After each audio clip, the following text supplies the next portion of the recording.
75% ஏழை பிள்ளைகளுக்கு கொடுத்து ஒரு 6000 பிள்ளைகள் வீட்டில் படிக்கின்ற நல்ல சூழ்நிலையை ஒரு பெய்தாக்கும் செல்வதாகவும் மருத்துவ மாணவர்களை உருவாக்கிய பெருமை நம்முடைய எடப்பாடி இருக்கிறது.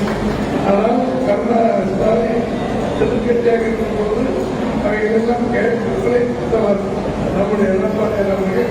இப்போது வெப்பம் தாக்கப்படும் சொன்ன 75% நாங்கள் தான் கொண்டு வந்தோம் என்று சொல்லி பொய்யான விளம்பரங்களை எடப்பாடியார் செய்து கொண்டிருப்பார்கள்.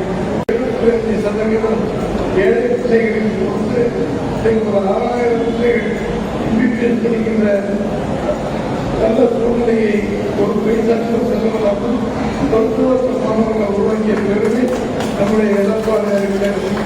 ஆனால் ஸ்டாலின் எதிர்கட்சியாக இருக்கும்போது அவைகளெல்லாம் கேட்புகளை கொடுத்தவர் நம்முடைய எடப்பாடி அவர்கள். இப்போது வெப்பம் தாக்கப்படும் சொன்ன 75% நாங்கள் தான் கொண்டு வந்தோம் என்று சொல்லி பொய்யான விளம்பரங்களை எடப்பாடியார் செய்து கொண்டிருப்பார்கள்.